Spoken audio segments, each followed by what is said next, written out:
land this mothership with two hot comics that have been around a long time, but only if you're ready for it. Can you handle it? Have you finished your snacks? Have you finished your drinks? This gentleman, it was a blast. We taught a seminar in here today about how to host a show, and he co-taught it. Veteran comics know each other. It's like, like gaydar. You can tell if someone's been a comedian for a long time. We met a couple of years ago at a show, and I'm thinking, you can't fake the tenure in the business. This guy's funny. We said, hey, how you doing? See you down the road. We saw each other today. We started talking. He used to be one of Sam Kinnison's outlaws of comedy. He's based out of Cleveland, Ohio. He's toured coast to coast and on cruise ships. He's here for you tonight. It's a special treat at Crockpots. Please welcome Mr. Michael Cheselka, everybody. He is here for you.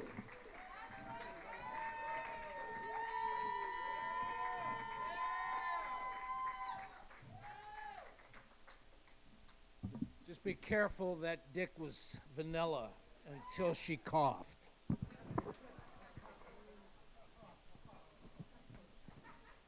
Who's paying attention? For it is written, and it is known, that when God decided to bring forth the universe, he first brought forth light. And light separated light from darkness, day from night, the end of the first day. On the second day of creation, God filled the firmament with water. Water circulated the planet. There were currents, there were waves. The end of the second day. On the third day, he brought forth the dry land. 3 days, land, water, light, dark, day, night, the end of 3 days. On the fourth day, he created all the celestial beings. Everything you see in the sky, the end of the fourth day. On the fifth day, God brought forth all the birds in the sky, all the fishes in the sea, the end of the fifth day. And on day 6, he brought forth you and me, the mammals, the creatures on the earth, and you and I. On the 7th day, he rested. Which means he only spent 6 days creating the world. Look around this world, folks. It sucks. How much better a job could he have done if he'd have taken a fucking month?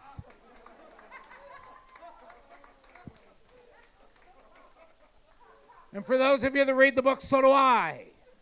Turn to Genesis. Turn to when he created each and every one of us, because we were created perfectly. We existed in Eden. He asked just one thing: don't eat from this tree. And he left for a while. And he came back and he couldn't find Adam. And he couldn't find Eve. And he called out, Adam! Adam! Adam peeked out from behind the bush, covered himself with a fig leaf, and walked out and said, yes, God. And God said, what the fuck are you doing? And Adam said, well, I was ashamed because I'm naked. And God said, who told you were naked? And Eve came out and said, he looked at Eve, and he looked at Adam. And he goes, you ate from the tree, didn't you? All I ask is not to eat from that tree, and you eat from that tree. You ate from that tree, didn't you, Adam? You ate the apple, didn't you, Adam? And Adam, representing our entire species, guys, being the first man, Adam stood there, looked at our Lord, and said, Eve gave it to me.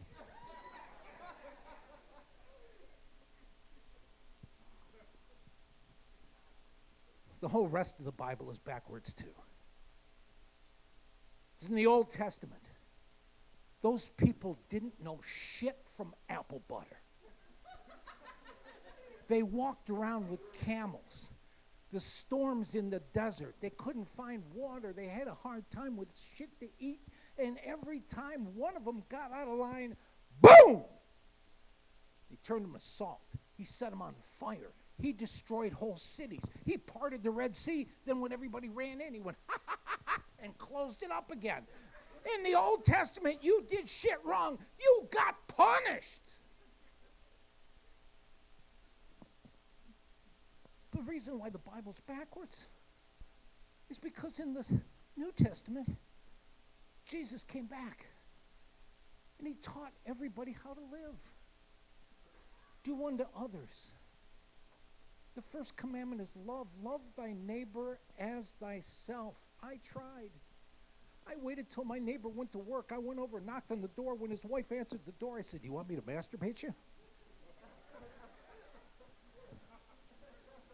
But on a more serious note, I'm serious. We don't do shit, and we get away with it. God wakes up every day. He wiped Sodom and Gomorrah off the face of the earth. But he looks at Vegas, and he looks at New York, and he goes, it's not that bad.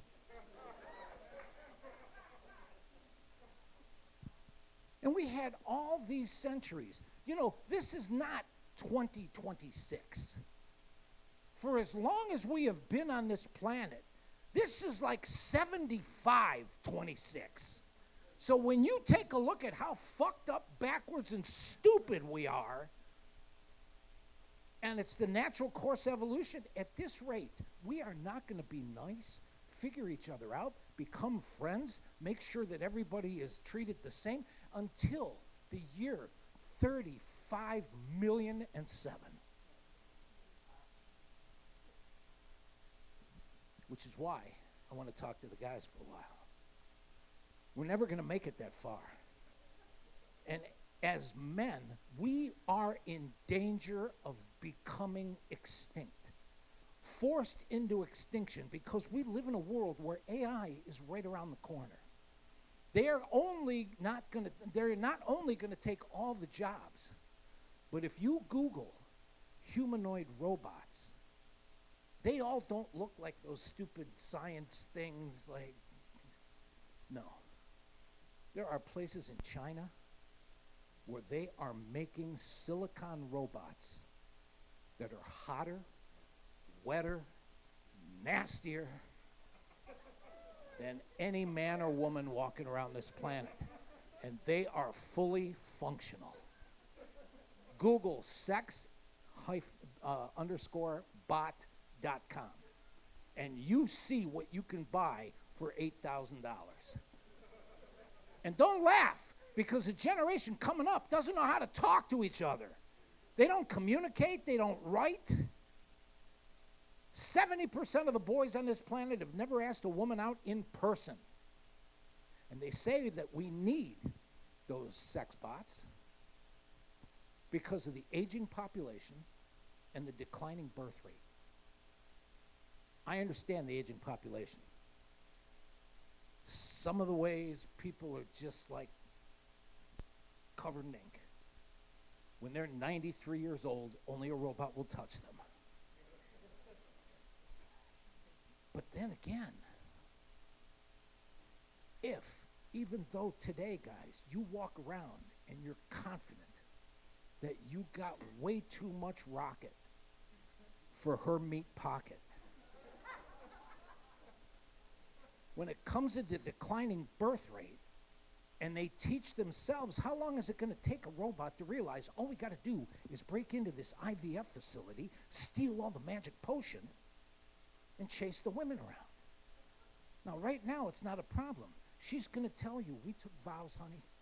We built a future together. I'm in this for the long haul. There's nobody else but you. That's going to be fine until the women that have never been asked out, the women that are with guys that are pussies, the women with guys that don't even drink beer or hard liquor anymore, they just drink the little seltzer shit. How long? How long before those women start turning around and notice that those robots are packing a baby's arm holding an apple? And not only that, they don't have to breathe. They can spend hours doing damage to those meat curtains. They can satisfy any woman until she can't move anymore. And guys, this is where it gets scary. Because when a robot fucks your woman that well, that good, that hard, that long, and then jumps out of bed and fully extends himself and starts vacuuming the rug, it's over. Because you ask any woman sitting in here, any woman that'll be here tomorrow, anybody that'll be here a week from next Tuesday, nothing turns them on more than a man that doesn't have to be asked to do chores.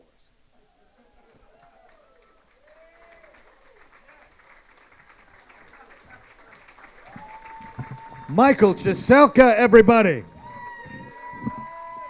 That boy's not right. He's funny as hell, but he's not right. One more time, Michael Cheselka.